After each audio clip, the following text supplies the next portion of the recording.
Bismillahirrahmanirrahim.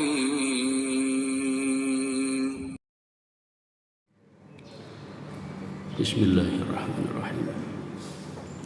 Assalamualaikum warahmatullahi wabarakatuh.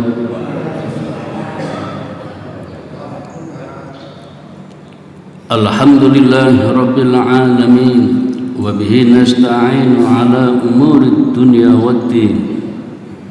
Ashhadu an la ilaha illallah wahdahu la syarika lah, wa ashhadu anna Muhammadan abduhu wa rasuluh. Fa usalli wa usallimu ala Muhammad wa ala alihi wa ashabihi ajma'in, amma ba'd.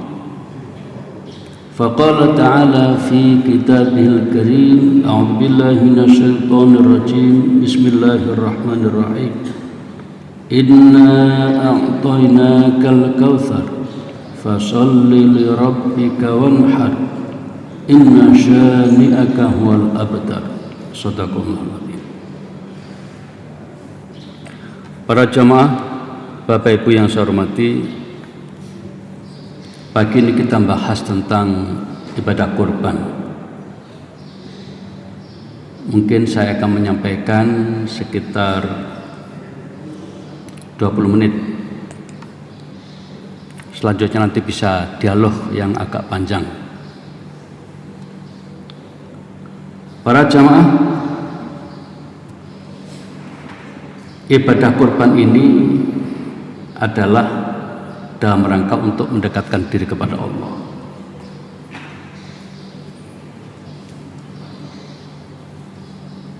Secara istilah, ibadah kurban adalah penyembelian hewan kurban yang dilaksanakan setelah sholat Idul Adha dengan syarat tertentu. Kalau mengenai hukumnya, ada dua kelompok ulama. Kelompok pertama mengatakan wajib, kurban itu wajib. Jadi kalau nggak ikut kurban berdosa.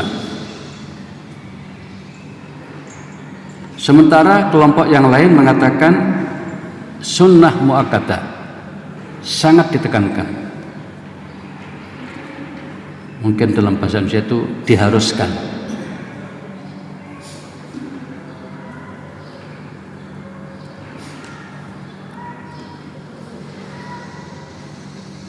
Di antara ulama yang menyebabkan pada kesimpulan bahwa kurban itu sunnah,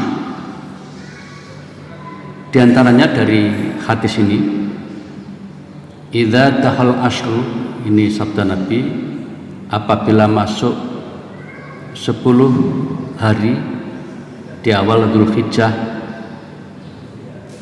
wa inda udhiyah, dan dia sudah siap dengan hewan kurbannya, yuridu al-udhiyah, dia ingin kurban. Ini ada kata-kata ingin kurban. Fala ya'khuzanna sa'ron wa la yaklimanna dhufron, maka hendaklah ia tidak mengambil rambutnya dan juga memotong kukunya. Oleh banyak ulama, terutama kalangan mazhab Syafi'i, Hambali juga, Maliki juga, dengan kalimat ada ungkapan ingin berkorban, maka kemudian kalau begitu bagi yang ingin gitu. Sehingga kesimpulannya tidak sampai dituntut wajib tadi itu. Sehingga akhirnya berkesimpulan bahwa hukum ibadah kurban adalah sunnah muakkadah bagi yang mampu.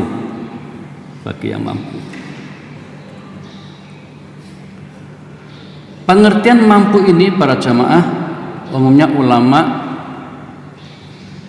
menjelaskan ketika seseorang sanggup memenuhi kebutuhan keluarganya pada tahun 10 ditambah dengan 3 hari berikutnya. hari tasyrik. Jadi 4 hari itu semua kebutuhan keluarga tercukupi, masih ada uang atau kelebihan uang yang bisa digunakan untuk membeli hewan kurban. Itu dianggap mampu. Nah, para jamaah, adapun ulama yang menyatakan bahwa kurban itu wajib selain Al-Quran, surat Al-Kautsar, inna a'tainakal kautsar fasholli lirabbika wanhar inna syani'akal abtar, berdasarkan hadis ini, hadis Ahmad, Ibnu Majah dan lain-lain. Di hadis ini Nabi menyatakan man kana lahu sa'atun, siapa yang memiliki kelonggaran rezeki, punya kelonggaran rezeki. Kelonggaran tadi maksudnya adalah tanggal 10 Dzulhijjah ditambah dengan 11, 12, 13 tercukupi kebutuhannya. Udah cukup itu, makan aman, ya, kebutuhan listrik aman misalnya gitu. Kok masih ada kelebihan? Itu saat ada kelonggaran. Apabila ada orang punya kelonggaran seperti itu, walam dohi, kok tidak mau korban, fala yakrobanna musolana, maka orang itu benar-benar tidak boleh mendekati tempat sholat id yang kita gelar. Dalam bahasa kasarnya, orang itu tidak boleh ikut sholat id bergabung dengan kita. Mungkin dengan kata lain juga, orang itu tidak layak ikut sholat Idul Adha, kira-kira begitu. Betapa tidak terhormatnya orang itu. Mendekat saja tidak boleh, ya toh?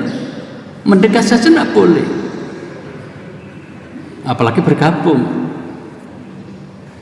Itu menunjukkan perintah keras tentang beribadah kurban itu.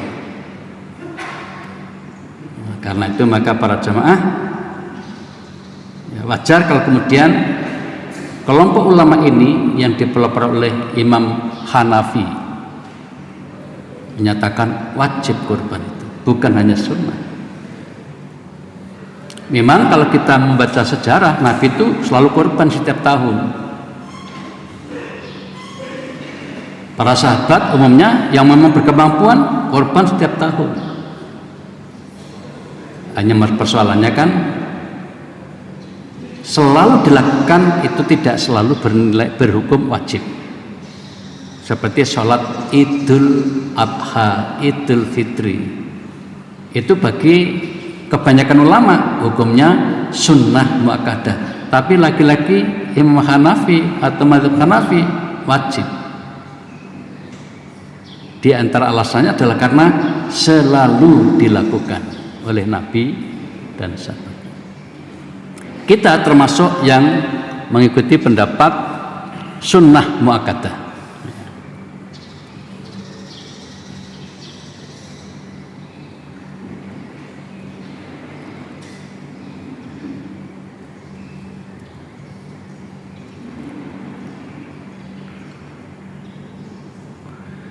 Lalu bagaimana kriteria hewan kurban?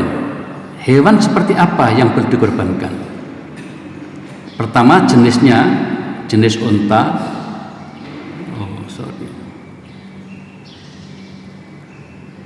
Ya. Kemudian jenis kambing.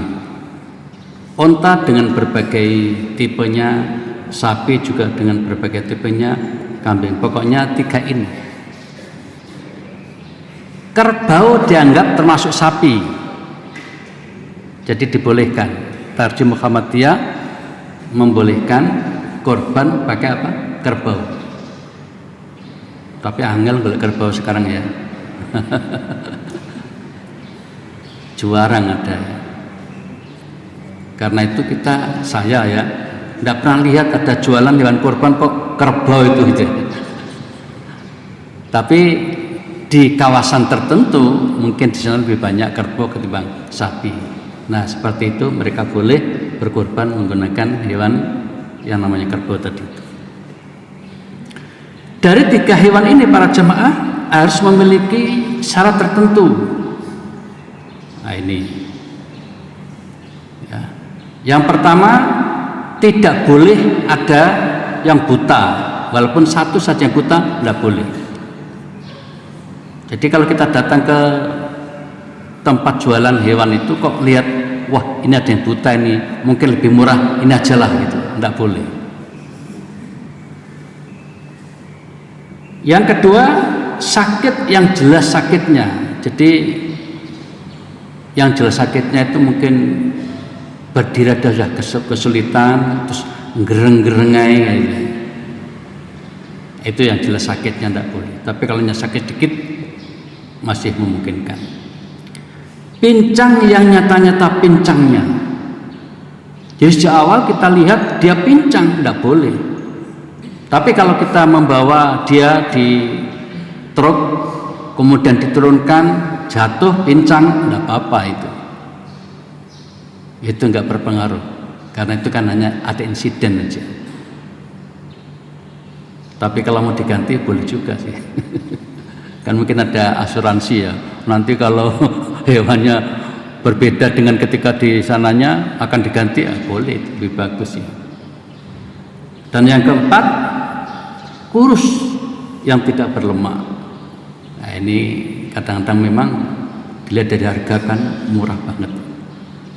Para jamaah, ini termasuk yang tidak boleh. Jadi kalau mau kurban itu mesisan, sing temenan gitu. Ikhlaskan, jangan cari murahnya ya. Karena nanti akan ada yang lebih murah, bahkan murah sekali. Tapi hati-hati kalau ada 4 hal yang disebabkan ya, 4 hal, maka menjadi tidak sah dipakai kurban. Nah, bagaimana kalau ada seperti ini? Nah, jadi ada hewan kurban yang nggak sempurna, pincang saja tidak boleh, apalagi kalau hanya 2 kakinya. Tapi kalau masalah harga belum tentu murah ini. Kalau jadi tonton kan jadi mahal ya. Jadi unik ya. Ya ternyata ada betul bikin di perjalanan. Ini tentu saja nggak boleh karena dianggap tidak sempurna fisiknya. Baik para jamaah,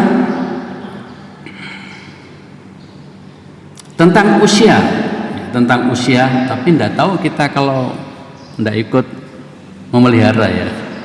Nah yang tahu itu adalah dokter hewan. Dokter hewan walaupun tidak ikut memelihara bisa tahu dia ini umur berapa. Nah biasanya para jamaah kalau menggunakan ini untuk hewan seekor sapi maka usianya minimal 2 tahun.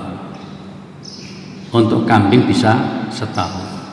Seandainya ada unta 5 tahun untuk usia ya. Nah seperti ini tidak usah ngarang lah, dan tidak usah percaya pada penjual hewan. Datangkan ahlinya, itu tahu, bisa ngecek, dilihat dari giginya itu. Nah, kalau sudah ada tanda poil itu sudah. Untuk kambing 1 tahun, untuk sapi 2 tahun, unta 5 tahun. Nah, yang seperti ini ahli-ahli dokter hewan umumnya sudah paham. Mungkin bagi kita yang nggak biasa mencermati nggak begitu paham. Jadi tidak usah gelisah, panggil saja, undang saja dokter hewan. Kami di di Taman Jenggala itu punya 2 dokter hewan. Kebetulan suami istri dokter hewan. Jadi kita serahkan pada ahlinya. Jadi tanda hewan dapoil itu tampak 2 gigi di depan permanen.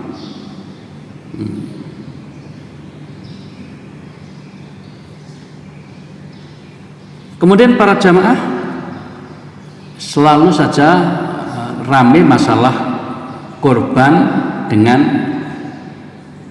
rombongan atau patungan. Sejak zaman Nabi sudah ada yang namanya korban dengan rombongan, tetapi dibatasi. Di dalam hadis ini dari Jabir, ya, kami biasa korban bersama Nabi ketika tahun Hudaybiyah, seekor sapi untuk 7 orang, seekor unta untuk 7 orang. Di hadis lain juga begitu, ya. Dilihat Ibnu Abbas, kami begitu masuk waktu Idul Adha, kami berserikat, bergabung rombongan, seekor sapi 7 orang, seekor unta bisa 10 orang.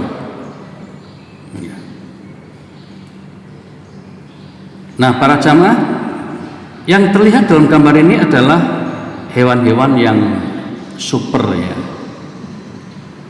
Untanya juga sangat besar, sapinya juga sangat besar. Bahkan ada sapi yang lebih dari 1 ton itu, ya.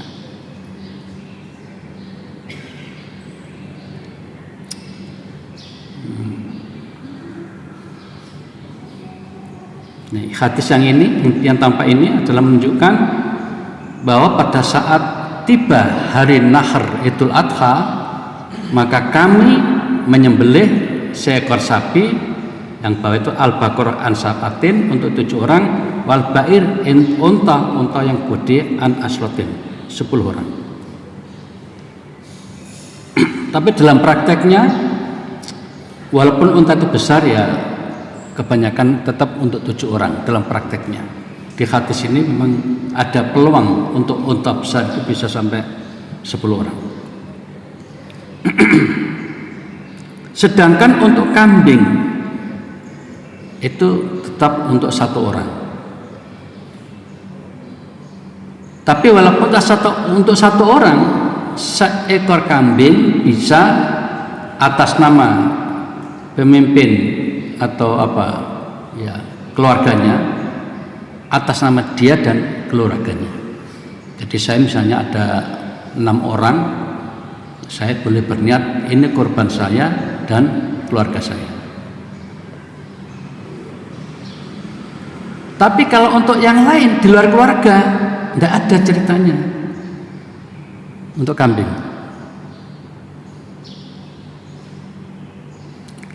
Yang untuk lain itu adalah Nabi saja. Ini korbanku dan keluargaku di satu sisi.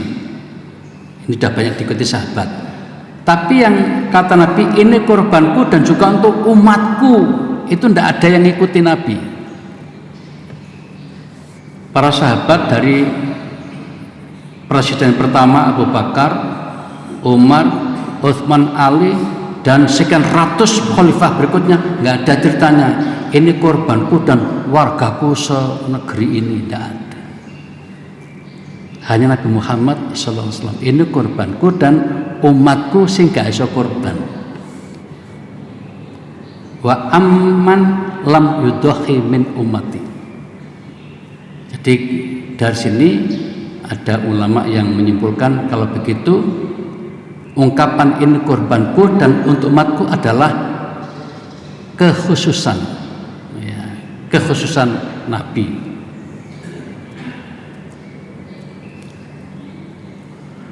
Ini hadis yang tampak ini adalah menjelaskan bahwa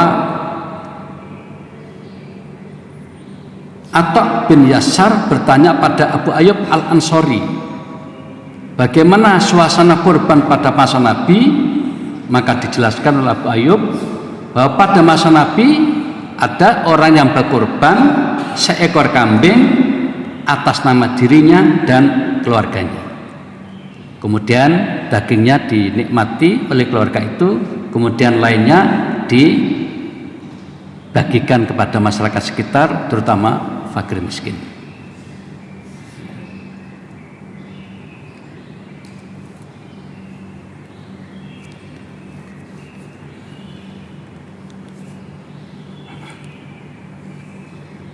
Bagaimana dengan korban di sekolahan? Ya, kan? Satu sekolahan mungkin ada berapa kelas, lalu kurban sapi, atau sing rada sugih titik satu kelas satu sapi. Gimana itu? Tarjih Muhammadiyah mengatakan boleh dilanjutkan, tapi diniati sekedar untuk belajar saja, tidak sesuai dengan syariat.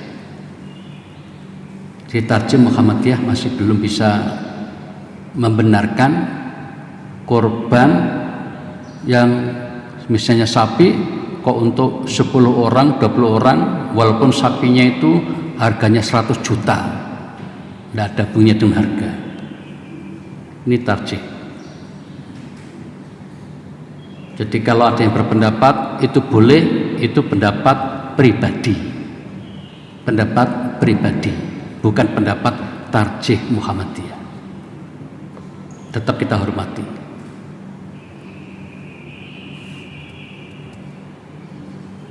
Sedangkan waktu penyembelihan ini penting para jamaah, apalagi tahun ini Idul Adha-nya beda ya, antara Mekah dengan Indonesia. Udah dengar beritanya ya. Jadi sekarang ini bagi Mekah jemaah haji udah tanggal 2 sekarang ini. Kalau kita kan baru tanggal 1.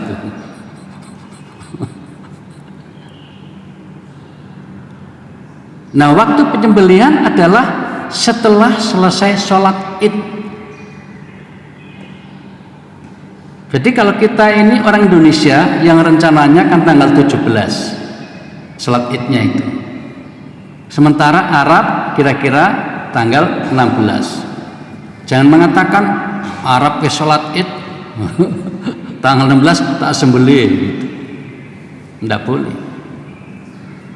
Jadi syariat penyembelihan itu dilakukan setelah selesai sholat id, tidak boleh sebelumnya. Kalau sebelumnya dianggap sedekah biasa, sama dengan zakatul fitri dikeluarkan setelah sholat id, kebalikannya itu dianggap sedekah biasa, bukan zakatul fitri. Jadi penyembelihan hewan ini harus dilakukan setelah selesai sholat id. Memang idealnya penyembelihan dilakukan di dekat masjid atau tempat sholat Idul Adha itu yang paling bagus. Tapi sekarang ini sejak peristiwa atau kasus COVID kemarin itu banyak sekali penyembelihan yang dilakukan di luar lingkungan masjid, bahkan sampai ke RPH ya, rumah penyembelihan hewan di Krian. Kalau kami di Sidoarjo sudah banyak yang ke arah sana sekarang. Tapi secara sunnah yang paling bagus tetap di sekitar tempat sholat id itu. Kemudian disaksikan oleh sejumlah orang, terutama yang ikut korban itu disunahkan menyaksikan. Nah, dalam kondisi tertentu karena COVID kemarin macam-macam ya alasannya, khawatir terjadi ini dan itu, akhirnya diambil keputusan dibawa ke RPH itu. Apa-apa boleh saja.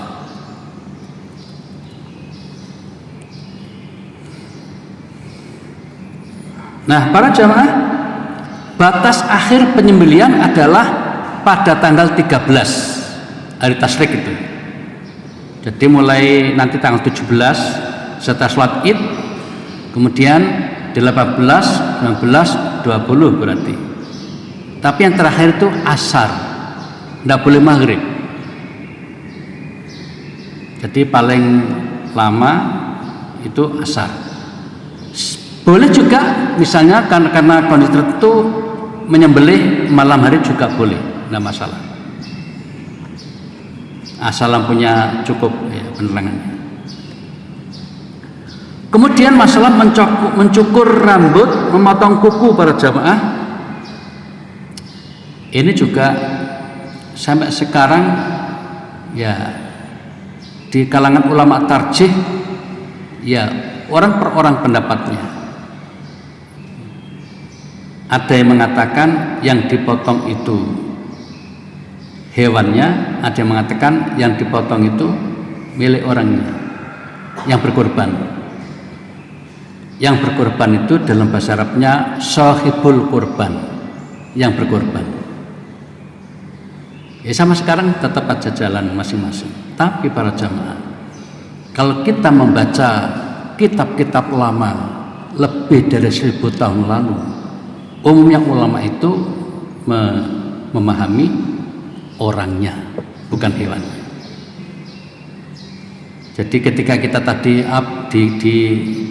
dilarang memotong kuku, dilarang mencukur rambut, itu ulama-ulama dulu memahaminya orangnya, bukan hewannya. Nah, belakangan ini dengan pendekatan modern dan sains segala macam, lalu cenderung pada pendapat itu hewannya. Itu wacana. Person ulama tarjih juga ada sebagian yang cenderung ke hewannya, ada yang cenderung orangnya. Ya. Bahkan kalau kita baca di website Muhammadiyah itu, saya baca masih banyak yang cenderung orangnya, bukan hewannya. Tapi di masyarakat, di lapangan ada saja orang per orang yang mengatakan itu hewannya. Mana yang benar? Tidak ada yang tahu. Nabi nggak beritahu lebih jelas. Jadi kita biarkan saja itu tetap merebak. Dan ternyata para jamaah pendapat yang mengatakan bahwa itu orangnya, itu pun ada 3 pendapat. Jadi perbedaan di atas perbedaan lagi. Jadi tadi kan ada yang mengatakan yang dipotong yang nggak boleh itu adalah hewannya, bukan orangnya. Itu perbedaan tersendiri kan. Yang kedua, yang dipotong itu milik orangnya yang berkorban. Itu pun ada 3 pendapat. Pendapat mengatakan tidak boleh betul sampai ke haram. Wah ini jarang yang setuju ini pendapat ini. Tapi itulah pendapat sudah 1000 tahun yang lalu. Pelopornya adalah Imam Ahmad bin Hanbal, ulama yang dianggap paling ngerti hadis seluruh dunia, nomor 1. Ahmad bin Hanbal, gurunya Imam Bukhari. Pendapat yang kedua mengatakan makruh. Itu dipelopori oleh mayoritas ulama dari kalangan mazhab Syafi'i, mazhab Maliki. Makruh saja itu. Makruh itu apa artinya? Sedapat mungkin mulai hari ini jangan motong kuku, jangan motong rambut sampai disembelih, baru nanti motong kuku, motong rambut. Itu makruh. Dan pendapat yang ketiga mubah, boleh-boleh saja. Ini pendapat mazhab Hanafi, longgar banget. Nah, para jamaah, mungkin itu. Kemudian sedikit saya tambahkan tentang cara penyembelihan hewan. Intinya penyembelihan hewan itu usahakan hitungan detik selesai.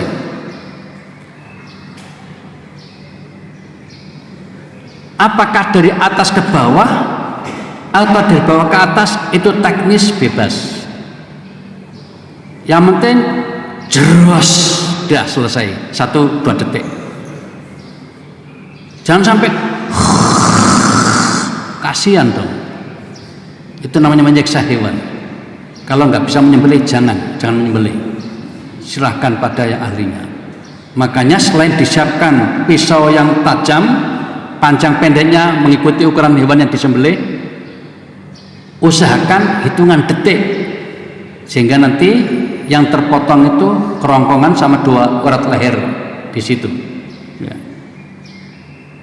Nabi menyatakan di sini, apabila kalian mau menyembelih, sembelihlah dengan sebaik mungkin, sehingga hewannya itu tidak begitu terasa sakitnya, karena saking cepatnya tadi itu serat.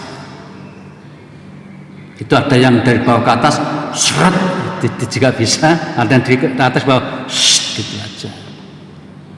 Jadi intinya mempercepat dengan mempersiapkan pisau yang tajam. Nah, para jamaah, jangan lupa kalau diantara kita nanti ada yang bertugas sebagai penyembelih, ini diantara bacaan yang kita baca, Bismillah, Allahu Akbar. Itu yang pokok. Bismillah, Allahu Akbar. Kemudian ada tambahan doa, Allahumma minka walaka, Allahumma taqabbal minni. Ya. Atau yang tadi dari Nabi, Allahumma hadza anni wa an ahli baiti. Atau kalau kita menyembelih rombongan ya mungkin tinggal membaca di tagnya itu, Allahumma hadza an 1 2 3 4 5 6 7 lalu disembelih. Ya. Kemudian distribusi daging para jamaah bisa untuk kita bagi 3 kelompok. Yang pertama untuk yang berkorban, yang kedua untuk fakir miskin, yang ketiga bebas untuk siapa saja boleh. Bahkan non muslim pun boleh. Non muslim boleh terima. Kemudian bagaimana kalau panitia? Asal tidak diniati ngasih upah boleh. Kalau diupahi malah nggak boleh, tarjih melarang. Wis sapa sing gelem dadi panitia nanti masing-masing tak kei 2 kilo, nggak boleh memberi upah itu. Tapi kalau ada niat dari sahibul korban didapat oleh panitia, kemudian masing-masing panitia nanti dapat hadiah, nah namanya hadiah 1 kilo atau berapa gitu, boleh-boleh saja. Jadi tidak boleh apabila diniati untuk ngopai. Upah itu kan jelas itu angkanya itu. Kalau hadiah kan tergantung, terserah saja namanya hadiah. Nah, kemudian bagi yang dapat bagian banyak hewan daging kurban boleh disimpan. Jadi dimakan sendiri, mungkin masih lebih, disimpan di kulkas boleh sampai kapan saja boleh. Ini dalilnya, kulu makanlah, watimu bagikan kasih makan orang, wadakhiru dan simpanlah boleh. Ya. Para jamaah, ini sekian yang bisa saya sampaikan untuk pagi ini. Masih ada waktu kira-kira mungkin 10 hingga 15 menit. Saya beri kesempatan kalau ada yang bertanya, mungkin ada hal lain yang belum tercover dalam ceramah pagi ini. Selanjutnya saya serahkan kepada para jamaah. Silakan.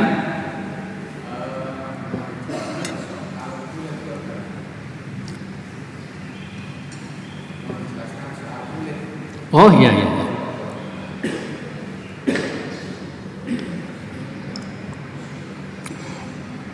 Alhamdulillah, nyun sewu mendahului menikmati kopi. Karena spesialisasi di sini kan kopinya itu. Alhamdulillah. Tentang kulit hewan, apakah kulit sapi, kulit kambing? Seandainya ada panti asuhan yang bisa mengelola kulit itu, kita kasihkan mereka. Selesai. Andai kan ada panti yang sanggup, tapi jarang atau hampir nggak ada ya. Lalu bagaimana? Apa dirobek-robek, dibagi-bagi? Kalau mau silakan. Kami di Kalimantan pernah begitu.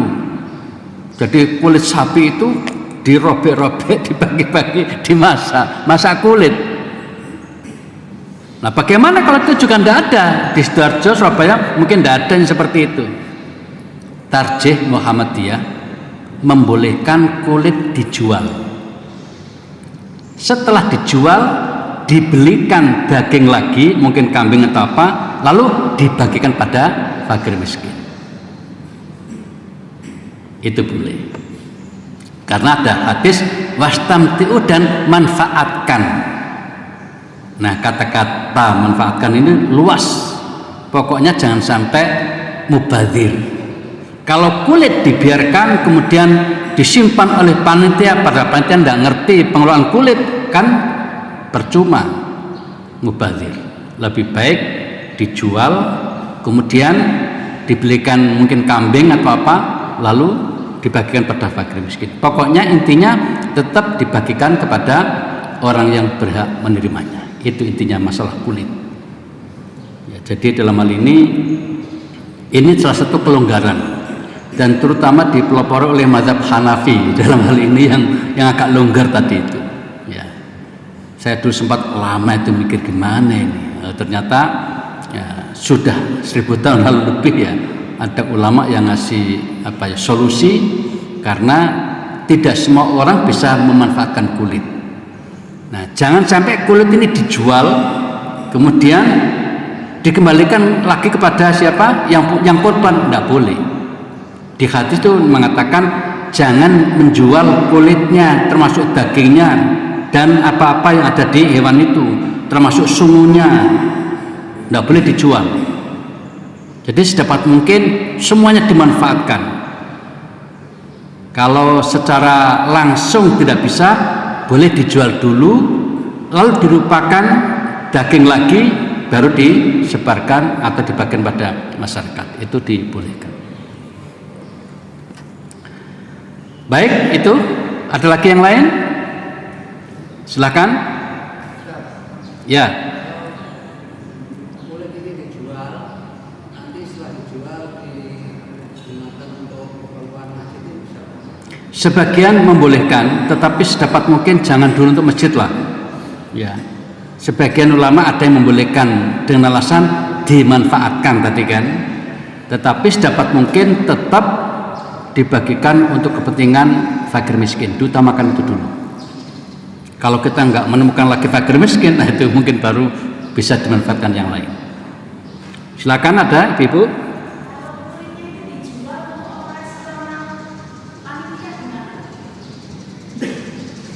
Operasional panitia.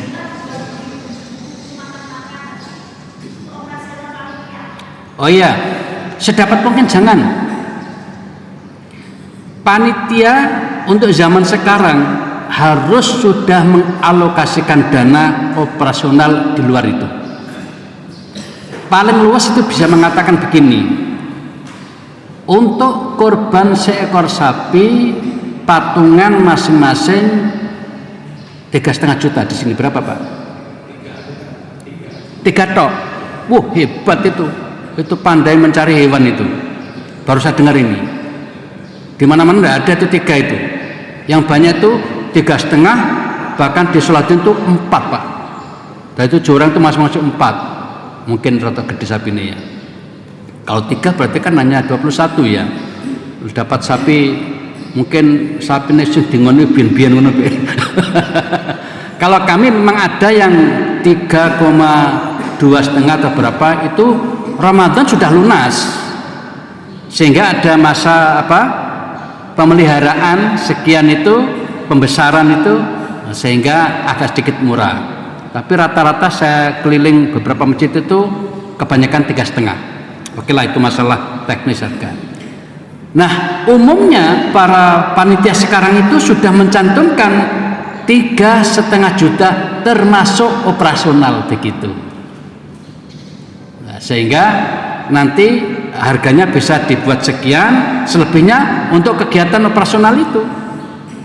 Macam-macam ya operasional itu ya, bisa untuk makan-makan panitia, bisa untuk pengiriman daging ke alamat-alamat yang berkorban itu, juga kepada kantong-kantong masyarakat yang berhak menerima, itu teknis.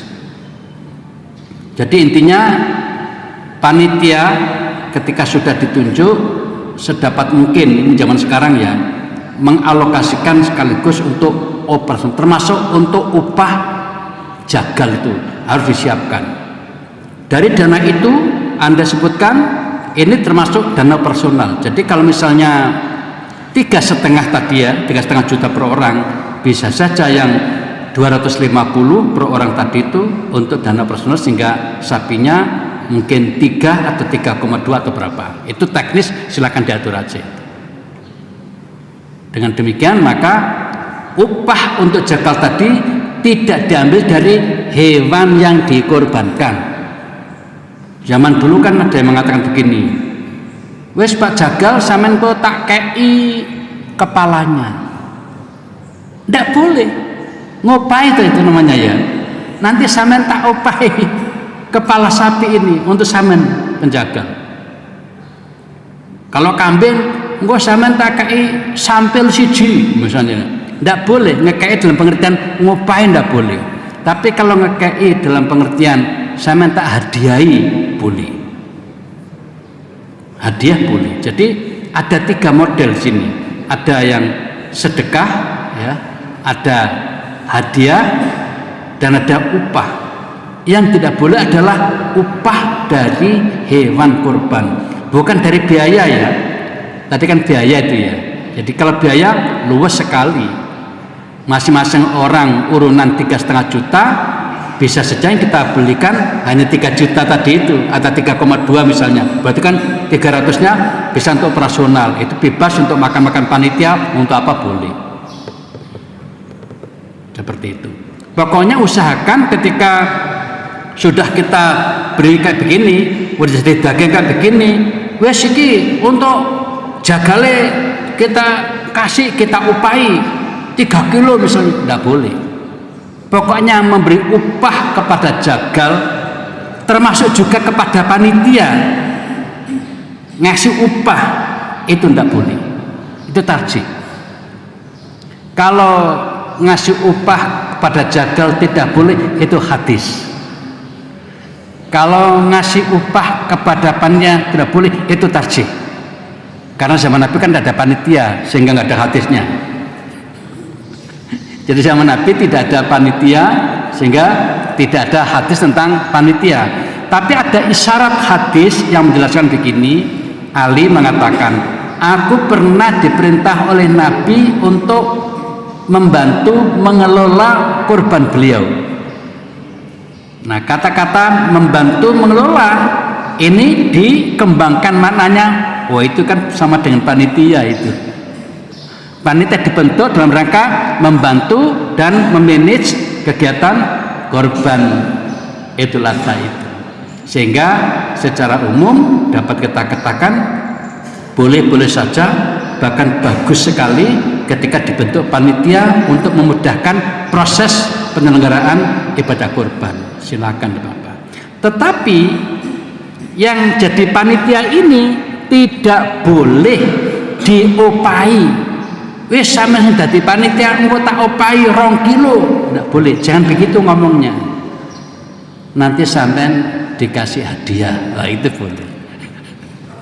Lalu bagaimana caranya? Ini terakhir ya, terakhir, waktunya sudah habis kan.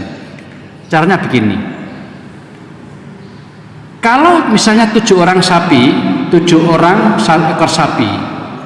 Kalau sapi itu misalnya ada 150 kilo, ya toh, 150 kilo. Berarti rata gede Pak itu sapi ini. Maka 150 itu yang 50 kilo itu haknya yang berkorban. Ya toh? Kalau 50 dibagi 7 berapa? 7 kilo. Ya kan? 7 kali 7 49 toh. Nah, ini matematika. Jadi masing-masing orang dengan sapi gede tadi itu dapat jatah sekitar 7 kilo. Tetapi kan wis aja kaken rek aku 4 kilo wae, ya toh? Berarti masih ada 3 kilo. Lah ini bisa nanti untuk hadiah macam-macam itu tadi. Dengan begitu maka ketika sang yang berkorban atau sahibul korban hanya mengambil 4 kilo, masih ada jatah 3 kali berapa? 3 kali 7 kan berarti 21 kilo. Itu yang bisa digunakan untuk macam-macam, termasuk hadiah bagi panitia, kemudian lain-lain. Itu caranya. Makanya jadi yang berkorban itu kalau ngambil jangan dipaskan, wis aku njaluk 1/3. Sehingga kalau pas keluarga dia korban sapi, wis aku njaluk 50 kilo. Gitu. Nanti malah suasana perasaan korbannya kurang pas ya. Walaupun itu secara fikih dibolehkan yang berkorban ngambil 1/3. Jadi 1/3 untuk yang berkorban, 1/3 fakir miskin, 1/3 bebas. Bebas itu wong sugih ya dapat boleh dikasih, non muslim juga boleh dikasih. Seperti itu. Ya.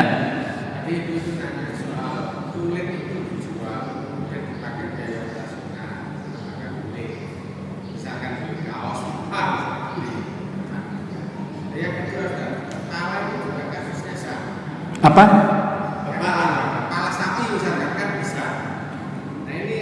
bisa mencari macam-macam. Itu juga ada yang mau membeli, ya. Apakah bisa dijual kemudian pembuatannya dimanfaatkan? Baik. Apakah itu kulit, apakah itu tulang atau apapun bagian dari hewan, ya. Kalau misalnya dijual, silakan dijual sedapat mungkin dirupakan daging. Kemudian daging itu dibagikan fakir miskin. Kalau itu dijual kemudian dipakai untuk kaos panitia misalnya, itu kurang, diragukan kebolehannya. Karena apa? Berarti diambil lagi oleh yang berkorban, itu dianggap kurang ikhlas. Yang berkorban sudah dapat jatah sendiri kan tadi seperti itu. Jadi sedapat mungkin apakah kulit, apakah yang lain-lain, pokoknya bagian dari hewan korban itu jangan dijual. Intinya di situ aja. Ya. Tapi kalau ditajih jelas di situ. Jadi boleh dijual, kemudian dirupakan daging lagi, boleh dibelikan kambing walaupun sapi ya, nanti jadi kambing atau apa. Kalau uangnya sedikit kan jadi kambing ya. Misalnya kita punya 10 ekor sapi, 10 kulit, berapa harganya itu? Mungkin paling banter dapat kambing kan misalnya. Itu nanti bisa dibagikan lebih pada fakir miskin. Pokoknya jangan sampai yang berkorban termasuk panitia itu jangan mengambil dari situ. Nanti dianggap ikut menjual gitu. Disitulah letaknya, tidak boleh menjual kulit, tidak boleh menjual daging itu. Jadi silakan, sudah disebutkan sepertiga untuk yang berkorban, sepertiga untuk fakir miskin, sepertiga lagi untuk siapa saja, kan gitu. Jadi makanya kalau untuk kepentingan operasional itu usahakan jangan ngambil dari yang sudah jadi hewan korban. Tapi dana korban itu kan memungkinkan. Tadi saya katakan kalau per orang tadi 3,5 juta, mungkin untuk hewan korban saja kan paling 3,2, sehingga masih ada 300. Itu bisa untuk macam-macam, bisa untuk kaos, bisa untuk bahkan sarapan segala macam, memungkinkan. Barangkali itu para jamaah ya selalu hangat kalau masalah korban ini ya. Tapi yang paling penting para jamaah, mari kita ikhlaskan dalam hati kita ketika kita korban itu semata-mata karena Allah, dengan iringan doa semoga ibadah korban yang kita lakukan tahun ini diterima oleh Allah Subhanahu wa taala. Barangkali itu para jamaah yang bisa disajikan pada pagi ini. Terima kasih atas kebersamaannya. Mohon maaf atas hal yang kurang berkenan. Kita akhiri dengan doa kafaratul majlis. Subhanakallahumma wa bihamdika asyhadu an la ilaha illa anta astaghfiruka wa atubu ilaik. Terima kasih. Wassalamualaikum warahmatullahi wabarakatuh.